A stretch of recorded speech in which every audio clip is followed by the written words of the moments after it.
Your afternoon session with Rogério. Thank you so much, Rogério, for coming to Nadal. Okay, good afternoon. Thanks for the invitation. So I'll talk about ultra-high energy ultra-high energy neutrinos, especially in the context of the results obtained by the Pierre Auger Observatory. So first of all, as already discussed in this conference, we expect a stronger relation between ultra-high energy cosmic rays and ultra-high energy neutrinos. So, for instance, neutrinos can be produced in interactions from protons with the ambient of the sources, or from the interactions of the protons or different nuclei with the background photons, CMB and EBL, producing a neutrino in the pion decay. So, if you measure, for instance, the arrival direction of the protons, we don't have exactly the information of the source because the trajectory of the protons is deflected in the magnetic fields. And it's different, for instance, if you measure the arrival direction of a neutrino, because the neutrino is propagated in a straight line and without energy loss. And if you measure the arrival direction of a neutrino, it can point to the sources, and it can help us to answer one of the most important questions, that is, what are the sources of the ultra-high energy cosmic rays? So, although, as we have discussed, we have a stronger relation between the ultra-high energy cosmic rays and the ultra-high energy neutrinos. In this talk, I first described the Pierre Auger Observatory that is designed to study ultra-high energy cosmic rays, but is also able to detect ultra-high energy neutrinos. And because of this relation between cosmic rays and neutrino, I will first review the main result of the Pierre Auger Observatory concerning ultra-high energy cosmic rays, and then I'll move to the results with respect to ultra-high energy neutrinos. So the Pierre Auger Observatory is the largest observatory in the world designed to study ultra-high energy cosmic rays. It is located in Malargüe, in Argentina, near the Cordillera dos Andes, and its main characteristic is it is hybrid detection. So it's composed by two kinds of detectors, of fluorescence detectors and also surface detector. Here we can see an illustration of how we can detect cosmic rays. So the cosmic ray interacts at the top of the atmosphere and produces a cascade of particles that you call extensive air showers. This extensive air shower excites the molecules of the atmosphere that produce ultraviolet light that's detected by the fluorescence telescopes.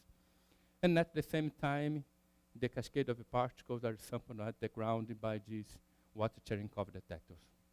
So for the fluorescence detectors, we have 4 buildings containing 6 telescopes in each one, and another building containing 3 high elevation angle telescopes. With the fluorescence detectors, we can measure we can measure the energy almost calorimetrically, and with a date cycle of 13 to 15%, because this kind of detector only runs only take data during the night, clear night without moon. On the other hand, the surface detector is composed by an array of around 1,600 water Cherenkov detectors displaced in a 1.5 kilometer hexagonal grid, and with a date cycle of around 100%. Okay, here we have a map of the Pierre Auger Observatory. Each dot corresponds to one water Cherenkov detector, and the blue lines correspond to the field of view of the fluorescence detectors. So, as I told you, now I will review the main results of the Pierre Auger Observatory concerning ultra-high energy cosmic rays, and in the following I will talk about our results concerning ultra-high energy neutrinos. So here I show you the energy spectrum of the cosmic rays as measured by the Pierre Auger Observatory. So it is the flux multiplied by to the 3 as a function of the energy.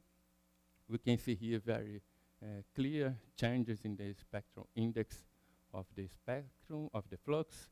For instance, in this region of the energy around 6 eV, this region of the spectrum is called ankle, and possibly max the transition from the galactic to extragalactic events. And we also can see a very strong suppression at the highest energy. But at this moment, we cannot say if this suppression is due to the energy attenuation of the particles because of the interaction with the background photons. That's called, it's known as Giziki effect, or if it's due to the maximum energy of the events attained at the source. Here, I would like to show you about our measurement of how can we infer the mass composition of the particles. So this figure shows the position of the energy as a function of the quantity of matter traversed by the showers in the atmosphere. We can see the deposition of the energy reaching a maximum, and the depth in the atmosphere in which the deposition of the energy is maximum is a very important variable that you call X max. And the X max is important because it's related with the mass of the primary particles.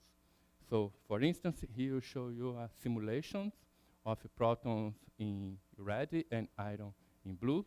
So it shows the deposition of the energy as a function of the atmospheric depth. In blue, so we can see that the X maximum for iron is lower than the X maximum for protons. And also we can see that there are the fluctuations shower to showers for protons is larger than the fluctuations from iron, and that's the reason that we cannot assign and infer the primary composition in a shower, on an event by event basis. So we have to look for a sample of events. So we assess the mass composition from the average of the X mass of the showers. So this plot shows the average of the X max as a function of the logarithm of the energy in the left. In the right, to show you the fluctuation of the X mass as a function of the energy.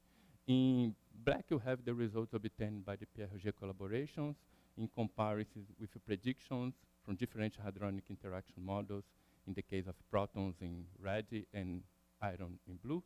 We can see that the composition is getting lighter until around the 2 eV, and after that the compositions become heavier, and the same conclusion is obtained from the analysis of the fluctuation of the X max. Okay, now I'll change our result from what we measure with respect to the arrival direction of the events. So the Pierre Auger collaboration reported a very strong large-scale anisotropy, a very strong modulation in the flux that you call this a dipole. For those who are not familiar with this term dipole in the cosmic ray flux, the dipole means that you have an excess of events in a given direction of the sky with a deficit of events in the opposite direction in the sky. So here we have your result for events with the energy above 80 eV. Here is the flux as a function of the direction in the sky in equatorial coordinates, and we can see that we see excess of events coming from this direction with a deficit of events from the opposite directions. The amplitude of this dipole is 6.6%, and it rejects the hypothesis of isotropy at the 6 sigma of confidence level. Also, it's important to say that the direction of the dipole is too far from the direction of the galactic center that's marked by this star, and so as the dipole direction is too far from the direction of the galactic center, these results differ galactic origin from these cosmic rays. Also, we can change our analysis to the highest energy events, because we expect more correlation of the ultra high energy cosmic rays with sources at a higher energy, because as you increase the energy, you decrease the deflections in the magnetic field. So here you have the results from, we performed a blind search in the sky with a scan in the energy of the events, and also with a scan in the search radius. Here I present you the map of the significance and this map corresponds to the most significant excess of events that's coming from these directions, from energy above 30 ATeV, with a search radius, an angular window of 27 degrees, while the number expected of events is 125, and we have measured 188 events. And so the local Lie mass significance is 5.6 sigma, but after to account for penalization from the different searches in energy and angular radius, this probability is 2.5%. Also important to say that here we have a very interesting source, for example, CNA and NGC 49, 45 in this region. So another kind of study we can, for example, to look at better from this correlation between the events and the position of the CNA. So the idea is to compare the number of events within a search radius from the CNA and compare with prediction from isotropy. So we performed this for several energies and several search radius, and the maximum departure from isotropy is not surprising because it is already given by the blind search that I presented in the previous slides, corresponding to 3.9 sigma of confidence level for energy above 37 eV and an angular window of 28 degrees. Another kind of study that we can do at the higher C energy is perform a likelihood analysis, only because in this way we can test some assumption. For instance, we can test the assumption that the sources are produced, the events are produced in some source, in some candidate source, for instance, for starburst or gamma AGN, and also to take into account the flux of the sources as a proxy for the flux of the ultra-high energy cosmic rays, and also we can take into account the attenuation in the flux of the cosmic ray during this propagation to the Earth.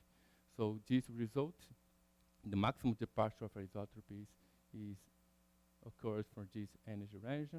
So in the case of the starburst galaxy for above 38 eV, with a 4.5 sigma of confidence level, we can also see the results for the gamma AGN candidates with an excess of 3.1 sigma of confidence level.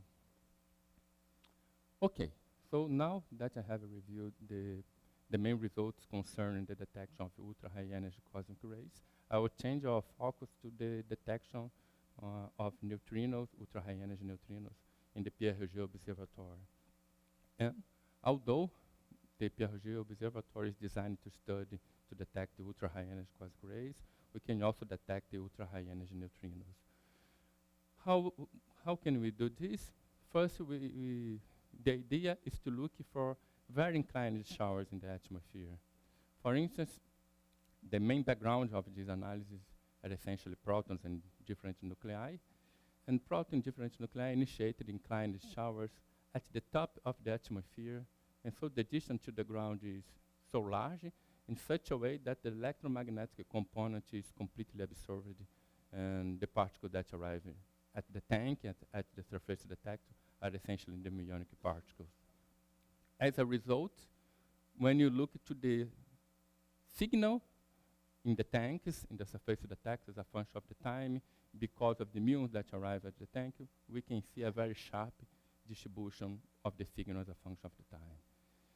On the other hand, neutrinos can initiate a deep shower closer to the ground, and so in two channels. In this channel, we call the downgoing neutrino, so the neutrino come from the above in the atmosphere, and this is another channel that we call Earth skimming.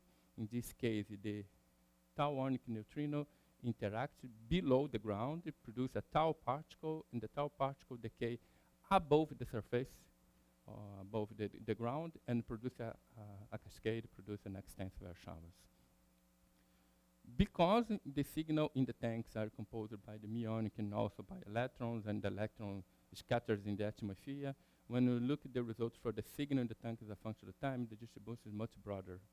And so we can use this variable that we call area over peak, that is defined by the area of the signal trace divided by the peak value, And we can see that the area of a peak for instance, for neutrino events is larger from the background from nuclei or protons.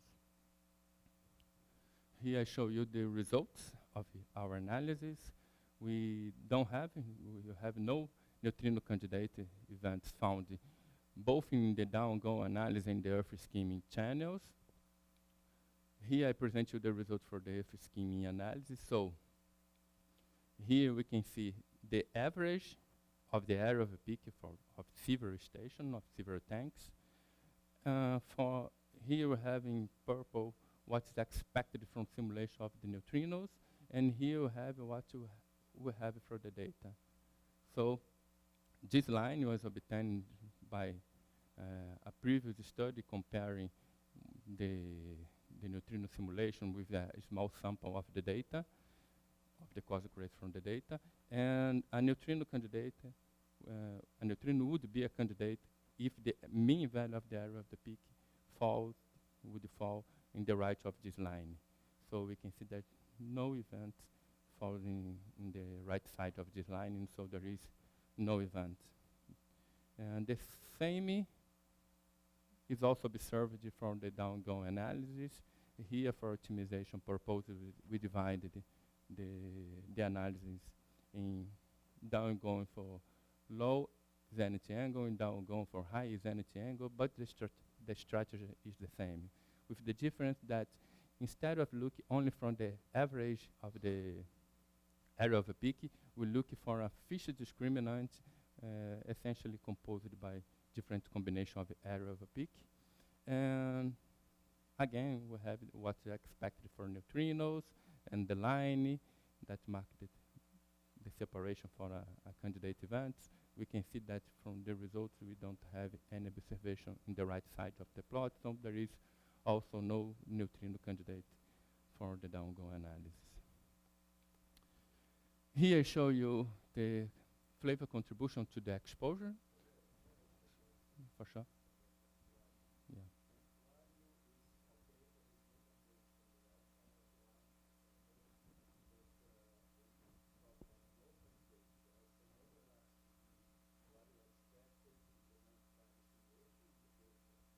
Mm-hmm.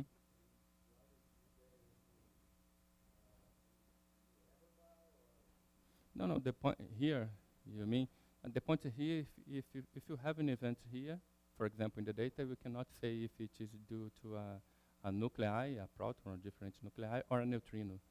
So in order to be sure about that, the value of the Fisher discriminant should be on the right side.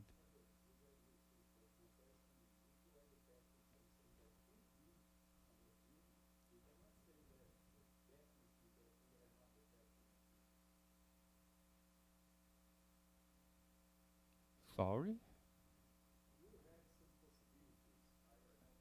Here?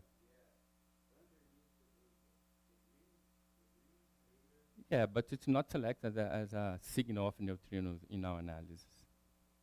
Okay. Okay. Sure?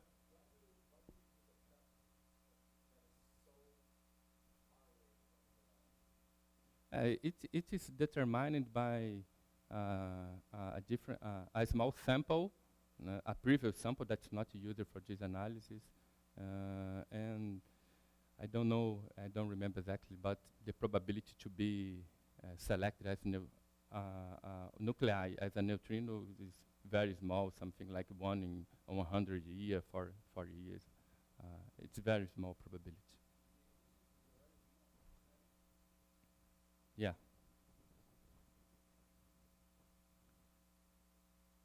So here I show you the exposure as a function of the energy. We can see that the total exposure for neutrino, of electron neutrino, muonic and tauonic energy is given by this black curve. And we can see that almost of our sensitivity is dominated by tau neutrinos that correspond to these red curves here, essentially because of the Earth scheming channel that essentially have more matter than from the below in relation to the atmosphere. And here we have the result from the relative contribution from each channel. We can see that the most contribution comes from the Earth scheme analysis. So we can use this exposure, and if you multiplicate this exposure by the flux of cosmic rays and integrate it in energy, you obtain the expected number of events. So if you assume that the flux is a normalization factor multiplied by e to the -2, and you know that the maximum number of events consistent with zero observation, taking into account the systematic is 2.39, we can obtain an upper bound and an upper limit on this normalization factor at 90% confidence level. So here I present these results, so this upper limit. Here we have the flux multiplied by to the 2 as a function of the energy of the neutrino. Here we have the result, the integrated flux, the upper limit on the integrated flux obtained by the Pierre Auger at 90% confidence level. We can compare this upper limit with the limits obtained by the ice cube and ANITA experiments. Here we have the result for the difference neutrino spectrum. So instead of integrate this expression, the full range of the energy assessed by the Pierre Auger Observatory, we integrated only in small beams of energy. So this plot shows you that we have the maximum sensitivity around the 1 eV. And we can also compare the upper limit with the prediction from different models. And essentially, we can put already very strong constraints in some models, especially models for which the emissions of the particles that are dominated by protons, and that the source evolution has a strong source evolution. So the source evolution is positive, and so the density of particles increase with the redshift. We can also use this upper limit to put constraints on models that emit protons. For this, we consider that the sources emit protons and that the source evolution models are parameterized in this way. One place e to the m, where z is the redshift and m is the source evolution parameters.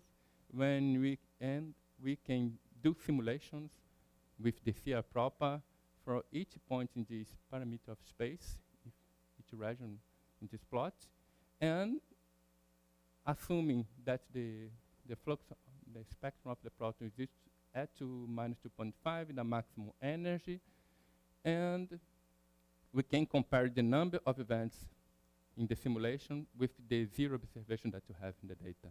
And so that if the number of events from the simulation is above 2.39 that I showed you before, you are above this line, and so we can reject this very large fraction of the space of parameters with 90% confidence level. Here I show you the result for our sensitivity to point-like transient sources. So we have here the effective area as a function of the energy. We have the result from the ice cube. The different curves correspond to different zenith angles.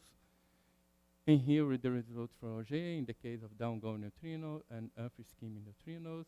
And we can see that for instance, for some special angles, our sensitivity is almost 2 orders of magnitude large from the ice cube. So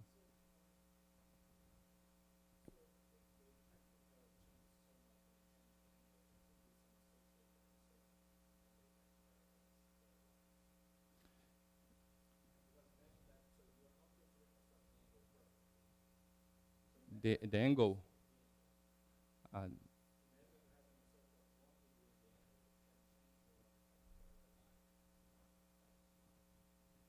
yeah, I think that's true. I think that's true. That's the point.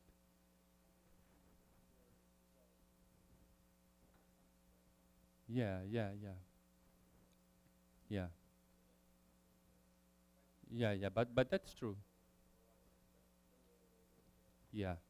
Yeah, but this is essentially true because our uncertainty in angle is around 1 degree, and so that's true. Here I show you the field of view for point-like transient source as a function of the declination, as a function of the hour angle. We can see here the field of view for the case of downgoing neutrinos, and red for the Earth skimming channel.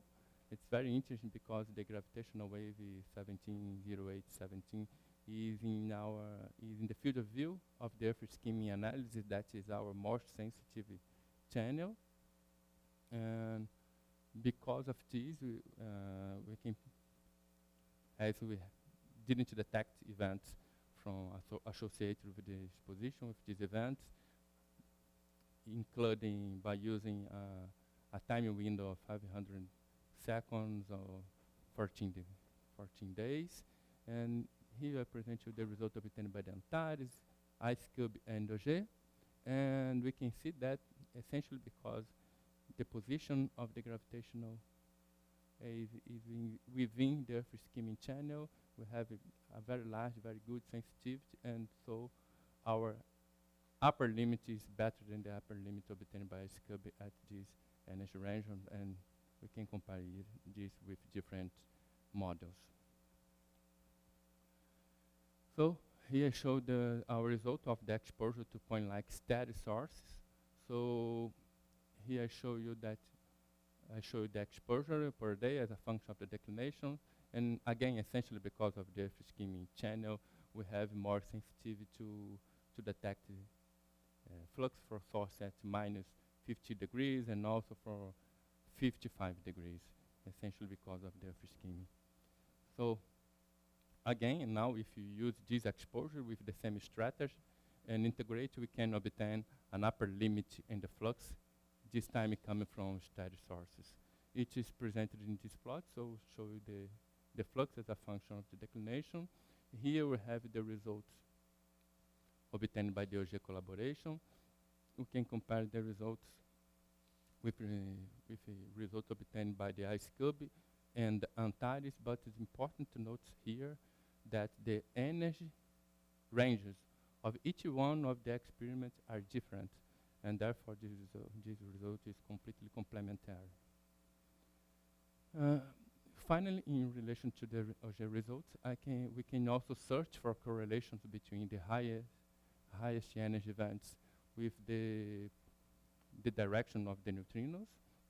So the neutrinos that you use here were detected by the Antares and IceCube, and the ultra-high energy cosmic ray that you show here were detected by the Auger collaboration with the energy above 52 eV, and by the telescope array with 57 eV. So we performed the standard cross correlation. So it essentially means that we compare the number of pairs between a neutrino and ultra-high energy cosmic rays as a function of the angular distance. We have here the ratio between the observer and the expected number of events minus 1. And we can compare this result that's obtained by black. In the case of neutrino tracks events in the left side, neutrino cascade in the right side, we can compare it with the new hypothesis. That in this case of this slide, the new hypothesis is isotropy distribution of the cosmic rays. So it essentially means that to compute these bands, we need to simulate cosmic rays with isotropic distribution following the relative exposure of the telescope array and the Auger. We can see that we have no signal, so the p-value are very large, and so there is no correlation in this case. And also, we don't see correlation when you use as a new hypothesis the isotropy in the neutrino distribution. But it's important to say that the result, for sure, does not imply absolute lack of correlation between the orange of cosmic rays and the orange of the neutrinos. The reason for this is because you are using, for this analysis, ultra-high energy cosmic rays, and because of the GZK horizon, they come from source at 100 megaparsec, 200 megaparsec, and different from neutrinos. This is a situation completely different from neutrino because the neutrino can be from a distance much farther than 10 to 100 megaparsecs. Because of this, only a small fraction of the neutrino has origin within 10 to 100 megaparsecs, and only few percent of the events in our sample may constitute a correlated signal between the neutrinos and ultra-high energy cosmic rays. In this sense, it's important to say that the Auger is passing by an upgrade phase, that the Auger upgrade phase is called the Auger prime. That the main point of the upgrade is consisting in putting a scintillator detector above each one of the water Cherenkov detectors.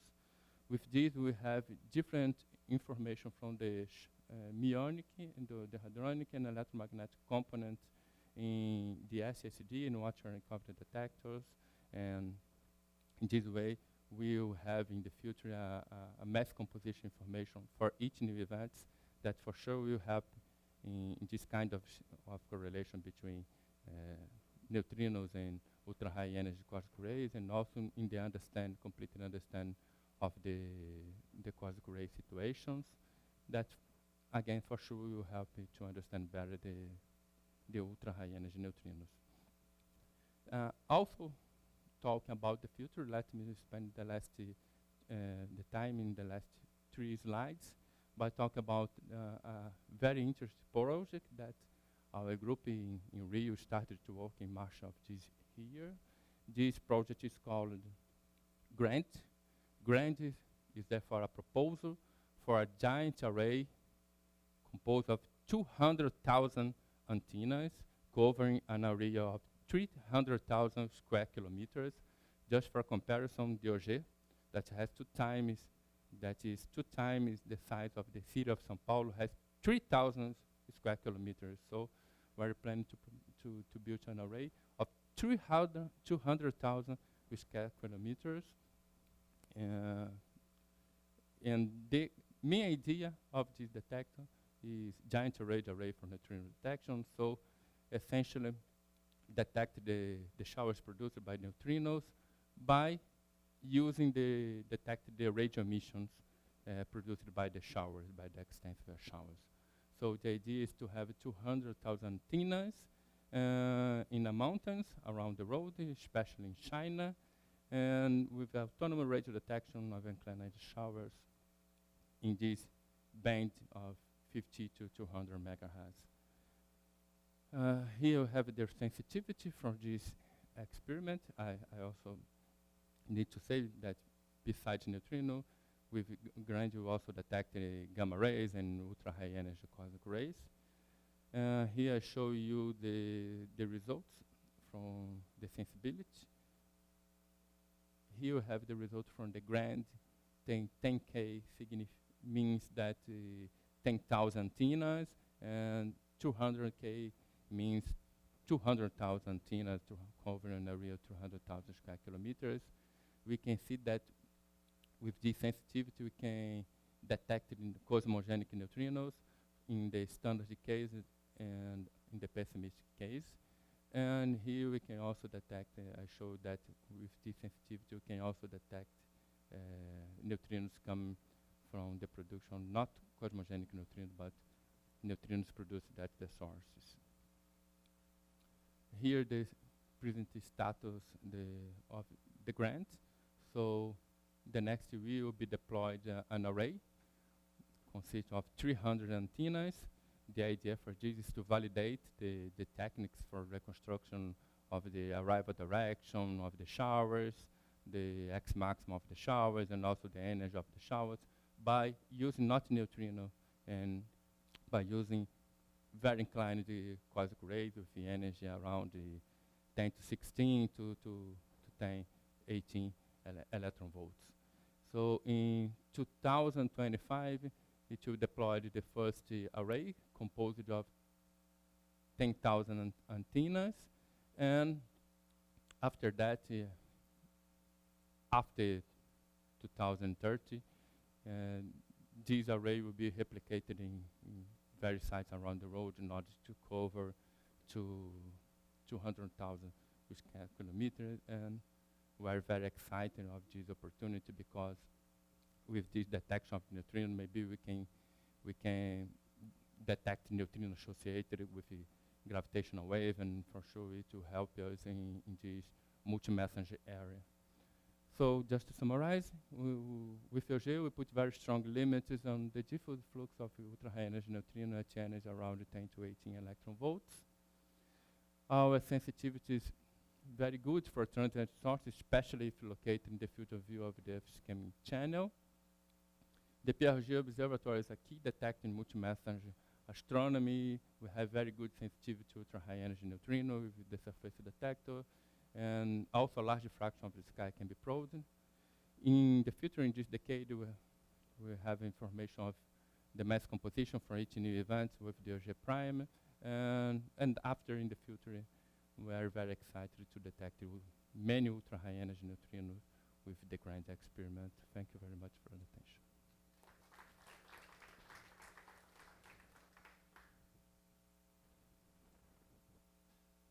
Questions? Further questions?